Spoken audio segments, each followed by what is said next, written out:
I think a lot of people are intimidated by the process. And I will be completely honest, the process of making sourdough bread does take a lot longer overall than what a lot of people might be used to. But since sourdough baking uses natural wild yeast, it requires more time. However, it's easy to work that timing into your lifestyle.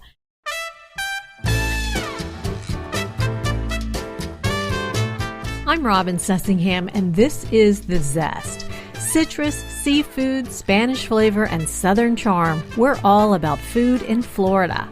Today, a bakery owner talks about the magic of sourdough and how her community has rallied around her to help save her small business.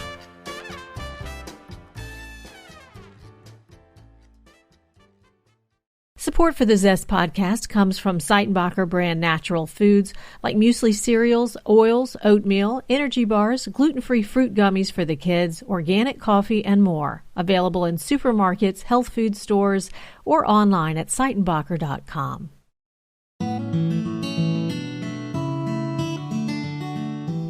Have you found yourself wanting to bake bread while you're quarantining? I know I have.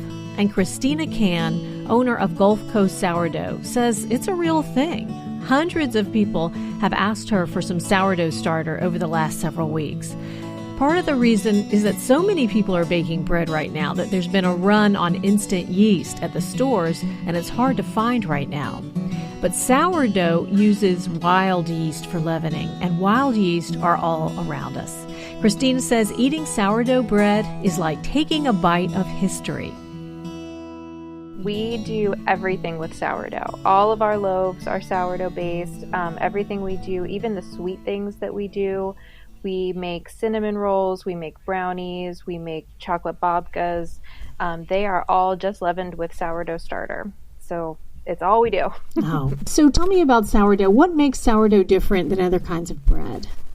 Sure. Well, I can give a little explanation of what it means to bake with sourdough. So it's a technique. It's a technique for baking bread that uses natural yeast. So many people are familiar with buying a packet of instant yeast at the grocery store, and they use that to leaven their bread recipes.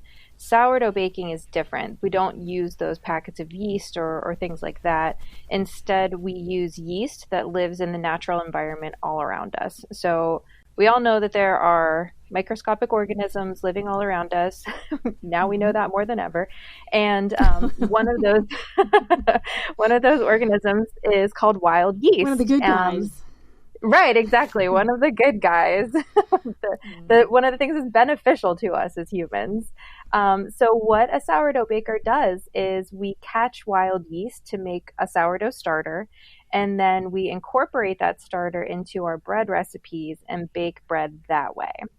So this is an ancient way of baking. In fact, some of the most beloved bread recipes that we know of were originally all sourdough recipes like challah bread or French baguettes or big Italian country loaves. Those were all leavened just with sourdough because that's all people knew how to do. And it wasn't until scientific breakthroughs and the Industrial Revolution that food scientists were able to isolate one specific strain of yeast that could make a loaf of bread really quickly. That's what has become the instant yeast that you see in the grocery stores today. And then they could replicate that on factory lines and churn out thousands and thousands of loaves. Yeah, so before the advent of quick rising yeast, people had to do it this way. They made a starter. Now let's talk about a starter, because catching wild yeast, you're not going around with a tiny little net or anything like that. They're just everywhere. They live on all surfaces. They live in the air. So it's basically it's almost a trap. You put out something for them to eat, which is flour and water, and then they come to it. Does that sound about right? Yeah, that's exactly right. And that's how we made our starter.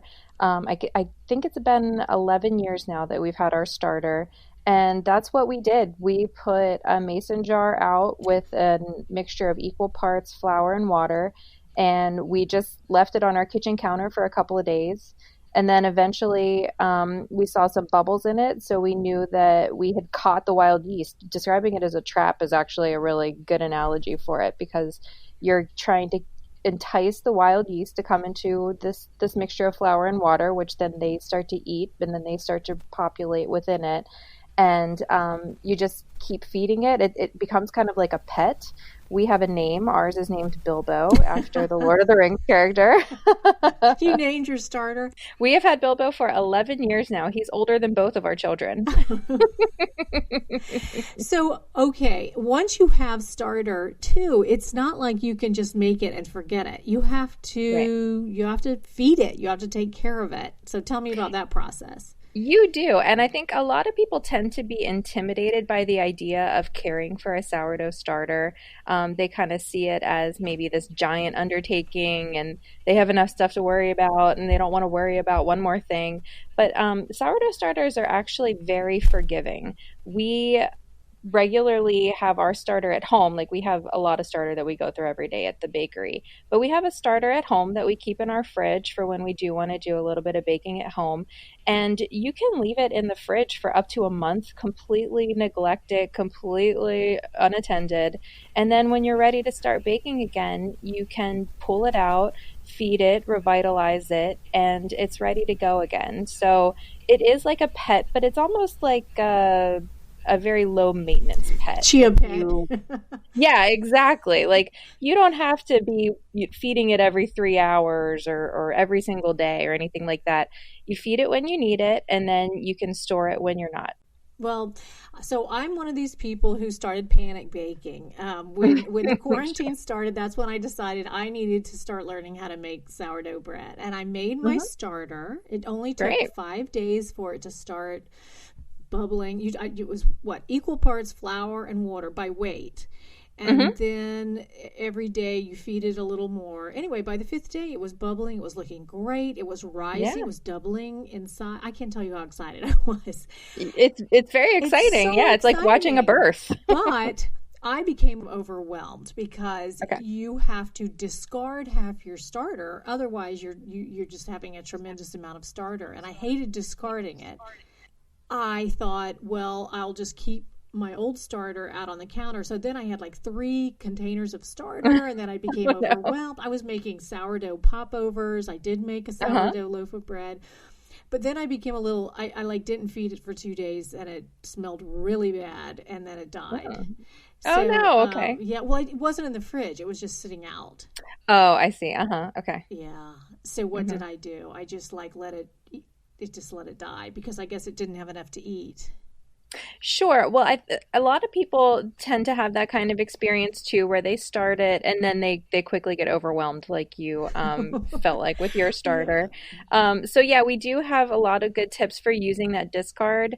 The other thing too is that, like I said, you can store it, and people tend to get a little off put by the appearance of a starter when you have not used it in a while. So like I mentioned, we have a starter that we keep at home in the fridge, and we'll often neglect it for weeks at a time. And then it grows this liquid on top, and it kind of looks weird, and you're not sure if it's safe to eat or anything like that. Sometimes it looks black, sometimes it looks gray or beige. And that is actually completely normal. Okay. That is literally hooch. Like the term hooch for alcohol, that is where that term came from. Really? It's the alcoholic liquid on top of a sourdough starter. It indicates that the starter is hungry, but it doesn't mean that it has died.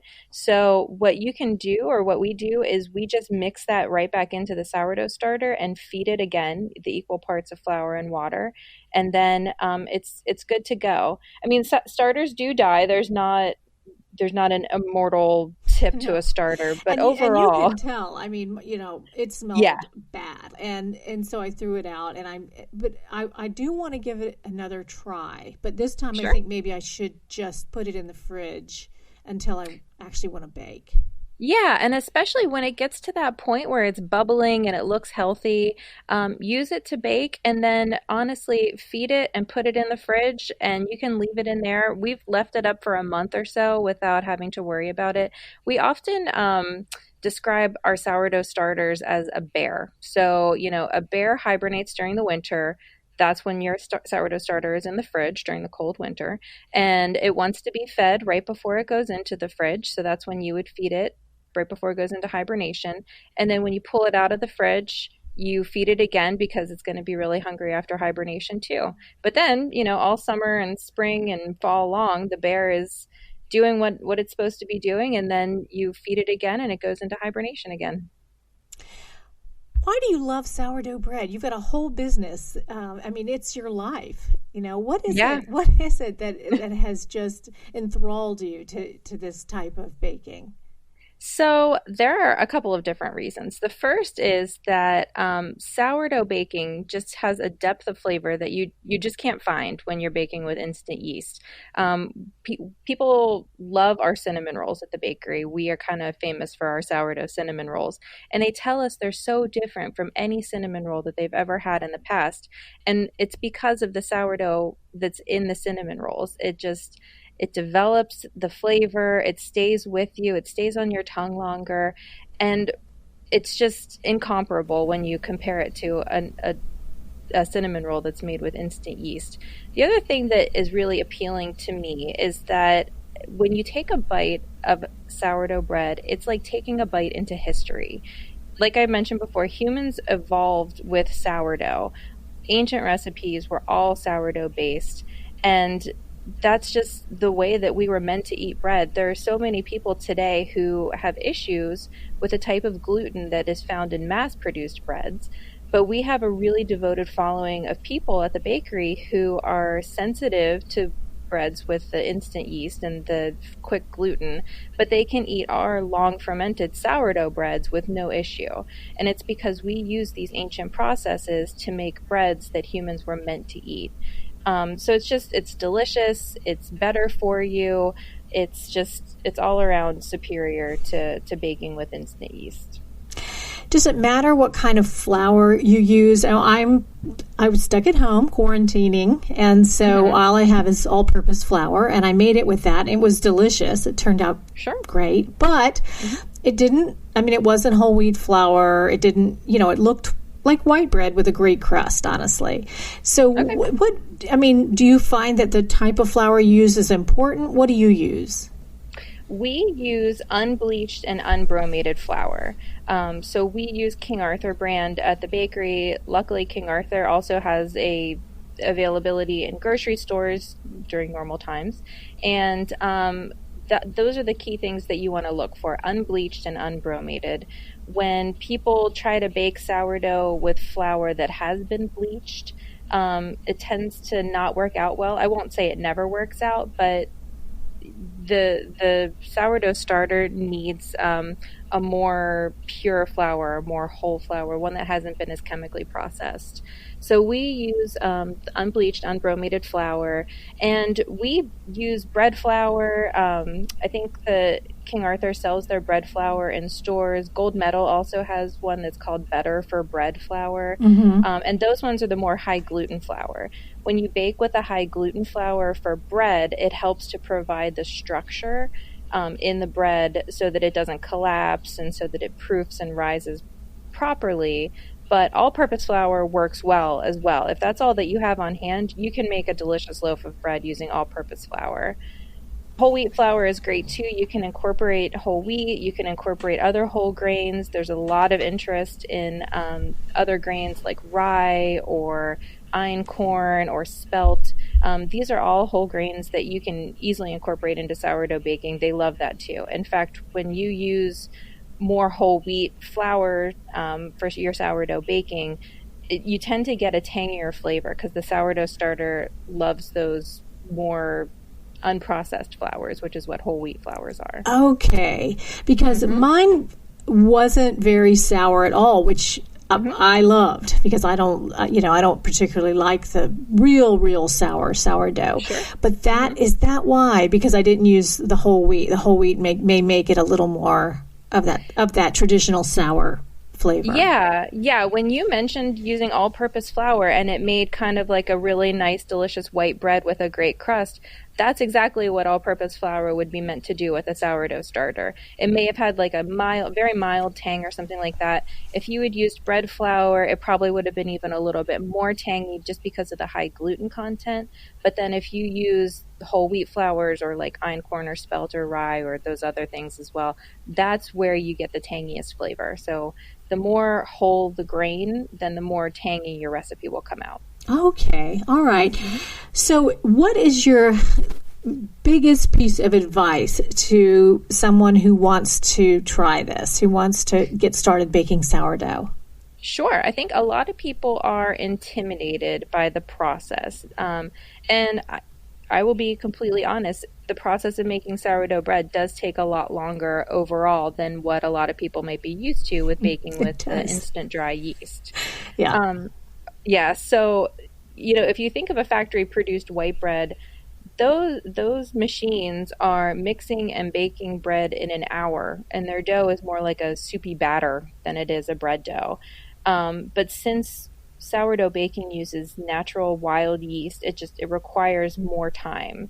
However, it's easy to work that timing into your lifestyle. We talk about this a lot in our classes, promote what we call the sourdough lifestyle, because you can easily fit sourdough baking into what you're already doing.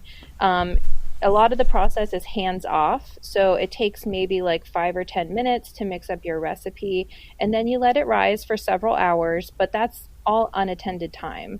You can just leave it on your counter. If you're going off to work for the day, you leave it on the counter all day and you come home, you get it ready to shape it and then proof it and then bake it. So we actually find sourdough baking to be a lot more forgiving in timing than baking with instant yeast, because the instant yeast, that is on a clock. That is on a timer. You have to mix it at this exact time and you have to proof it at this exact time and get it in the oven. And so you're a lot more tied to the kitchen than you would be if you were baking with sourdough starter. And it's a lot more forgiving too. If you end up, getting home from work and it's been a rough day and you're like, I just want to get takeout tonight. I'm not interested in baking this loaf of bread. You can just cover it up, stick it in the fridge and bake it the next day. It's generally very forgiving, and that additional time will actually only make it more flavorful and make it develop even more. Okay. The other question we often get, so we give out sourdough starter at our bakery, and it's a learning process, which we recognize. People ask us questions like, okay, so I have this amount of starter, will this just make one loaf of bread? But since your sourdough starter it's a living organism, you can feed it as much as you need to create the amount of starter that you will need for however many loaves of bread you want to make. And then you put it back in the fridge, and then you take it out again when you're ready. So it's a perpetual source of yeast for your bread baking. It's not a finite amount. So you do what you need to do to get as much as you need for your baking. And you said there has been a lot of interest in your starter recently. Oh my gosh. Yes. So we have always given away sourdough starter, even when we were just selling our breads at farmers markets before we had our shop. People would get in touch with us. We would give them sourdough starter. Since we opened the shop, we would maybe get 1 or 2 people per week who would come in and ask us for starter. But in the past month, we've given out at least 200 jars of sourdough starter to folks, which is amazing. I mean, first of all, we view it as a really great way to build the sourdough community here in the Tampa Bay area. We are so excited to see people getting into sourdough baking for the first time. I think that people right now are kind of in a resilient frame of mind, given everything that's going on right now. Learning to care for a sourdough starter and learning to bake sourdough breads really speaks to people in a very deep way. It's part of our collective history, and we're getting back to our roots and our self-sufficiency, and sourdough baking is really appealing, and it has the benefit of being absolutely delicious. That's so true. Christina, not only did I start the sourdough starter, but then I started a compost pile. Oh, yes. Oh, my gosh. I've been composting for years. It's amazing, right? Oh, well, let's see if I keep it up, but yeah, it's funny. And I'm thinking how generous you are you're encouraging other people to learn to bake. In a way, that's competition for your business. But if it's anything, what I've discovered I mean, I baked the 2 loaves of sourdough bread, and I was like, well, I mean, it took me from the time I started the starter, it was basically a week-long process until I was ready to make the bread. And then the bread itself was quite, it took what? I don't remember if it took Probably all 24 day. hours. Yeah, all day, or 2 days even. I can't remember. And so I thought, now I really appreciate, going to the bakery and getting a beautiful loaf of sourdough bread. That's done. I mean, this would be great once in a while, but Sure. I don't think it's gonna. What I'm saying is, I don't think it's gonna put you out of business. Well, it hasn't so far. We've only grown, which has been amazing. Yeah, and so I guess the more people who know that it's good, what it tastes like, and that it's good for you, and like you said, that it's easier on the stomach for some reason. I guess the gluten is more more digested, or I don't really know the exact scientific reason. Yeah, it's the long fermentation process. So since it requires that long rising time, it breaks down the gluten more so than a quicker bread does. And that process is what allows people who have a sensitivity to gluten to eat sourdough breads usually without any issue. If somebody has been, diagnosed celiac, then any gluten is not going to be good for them. But there are a lot of folks who come into our shop and they say, I was on a vacation to Europe last summer and I could eat all the bread over there just fine. I come back here and it's giving me problems. And then they find us and then their problems go away. And it's because we use those processes that European bakers use, and it breaks down the gluten and it allows people to digest it a lot more easily than other breads do. So, Christina, how are you selling now? Is it are you shipping? Is it online ordering? How are you getting your bread to people? Sure. Well, we are open at the Sandwich House in Seminole Heights as a food service provider, and also we supply grocery stores with bread, so we're considered an essential business right now. We are encouraging call-in orders, so people can call us and get their loaves of bread. We started selling flour and eggs, those kinds of pantry essentials at our shop as well, since those have been harder to come by in the grocery stores. And so, we encourage people to call us, to come on by the Sandwich House. We've taken a lot of precautions to limit the number of people who are in there at one time and make sure that we're sanitizing everything very frequently. And honestly, I will say too that the community has been absolutely amazing. We're in Seminole Heights. This community, it truly gives me chills. We've had so many folks come in who, from regulars who were coming in once or twice a week before all of this started, to people who are brand new coming in, and they're committed to supporting local businesses and helping to make sure that we can survive this current climate that we're in. So that has been absolutely just inspiring and wonderful. Oh, I'm so glad to hear that. Yeah. Oh my gosh. It's been so great, which is good because, we're a bakery. We have multiple revenue streams. The sandwich shop is one of them. The bakery, like our retail bakery, is one of them. But we supply bread for about 40 restaurants throughout the area, and those orders have gone down by about 80%. All the farmers markets we were doing at least 1 or 2 every weekend. Those have all been canceled. So for the community to rally around local businesses like us, it's been just absolutely amazing. Life-saving. Oh yeah, life-saving for sure. We've been able to keep our staff employed, keep the lights on, and also meet new folks who are really loving our sourdough baking. I think a lot of people have gotten into sourdough baking, like we were discussing, and they have searched online and found that there's a sourdough bakery resource here in Tampa that they can come in, and we love chatting with people about their baking projects and the best ways to do it. We've added a page to our website with resources for maintaining your sourdough starter, a simple sourdough recipe, all sorts of things. So it's been a challenging time for sure, but it's also been an inspiring time. So right now, how are you feeling? I mean, are you going to survive this? We are doing our best to survive this. We are just very committed to keeping going. We've really had, like I said, a great response from the community. That's helped us along when we first were thinking about like, oh, well, we need to close. We know so many of our restaurant friends have had to close or dramatically reduce their operations or lay off their staff. We are sourdough people, so we are resilient. We are tough and trying to work through this environment, but I'm feeling pretty optimistic, honestly. I'm so glad to hear it. I wish you the best of luck, Christina. Where can people find you online? Online, we're at gulfcoastsourdough.com. You can also find us on our Facebook page, which is under Gulf Coast Sourdough. We have been doing a lot of baking videos on there in the past couple days, and we're putting them on YouTube as well. Our YouTube channel is Gulf Coast Sourdough.